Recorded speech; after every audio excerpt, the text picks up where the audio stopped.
No doubt Syracuse is growing, and part of the ever-changing landscape is now celebrating 50 years. We're talking about VIP structures behind so many projects, and plenty more to come. Joining us now, CEO Meg Tidd. Meg, thanks so much for being here. Thank you so much. I'm so glad to be here. So, Meg, your dad started this company back in 1975. He stepped back mostly, right?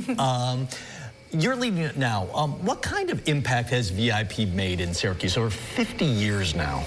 You know, I would somewhat turn that on its head and say, what kind of impact has a community had on VIP and Syracuse had on VIP? When Dave started the company in 1975, he was a 23-year-old kid from Wellesley, Massachusetts, self-proclaimed, had no idea what he was doing, and yet our clients trusted us with their projects, our suppliers gave us product on credit, and our employees were willing to work without always having the promise of a paycheck. Wow. We would not be the company we are today if the community really hadn't welcomed him and supported the company through the years in the way that they have. So because of that, we are a community-minded business.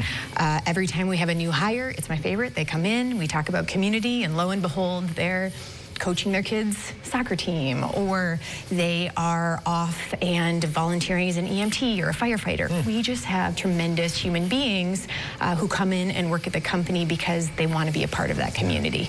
We create days of purpose where folks can go out and volunteer. And I think across the board, we touch about 50 not-for-profit organizations with volunteers, our time, their energy. So really, it's the gift the community gave to us, and now we do our best to be as involved as we can. A credit to your dad, because I know how hard he worked. Yes. Tell everybody some of the more recognizable projects that VIP created and what's impactful too about them. Absolutely. So I would say one of the most impactful projects we have done is a project that my father Dave worked on with his partners for a long time, the Pike Block. So right in downtown Syracuse, one of the first revitalization projects, historic preservation project, created apartments in downtown, first floor of commercial, and really at that impactful residential crossroads. So tremendous project. Another one would really be one I'm super proud of, the food bank. So we have been partnering with the food bank for many, many years. We've done several projects for them. And in that regard, we all know the tremendous work the food bank does for the community. So we're so grateful to be a part of that project. But even beyond that, they are a group of really amazing human beings, and the greatest gift anyone can give me as the CEO of the company is to be truly tremendous with our people, and we've formed a great partnership with them. So those are just some of the we know you bought the old Post Standard building in Clinton Square back in 2017. You even moved into there. There's a couple other commercial tenants. Now you're looking at adding residential to it. What's happening there? Because it's such an important piece of the center of Syracuse in Clinton Square there. It is. So, with all real estate development projects, you start it, then you jog right, then you jog left, and then eventually you end up somewhere near where you started.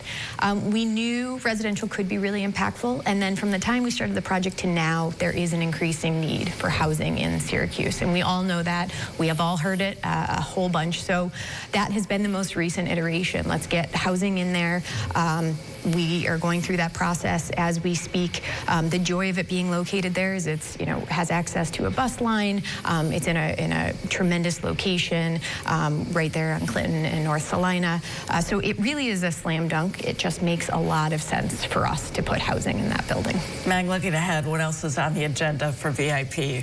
What exciting plans are in the works? That is such a great question. It's the world I live in all the time. What's next? I'll come back to our people. So if I'm really thinking through what's that future look like, if we've got tremendous employees, which we do, what are they really keying in on? What are those strengths? What are those, what's that future of the company look like? So how do we really tie them in and really anchor them into our future and what we look like? And so that's been a really key initiative, is making sure they're a part of that.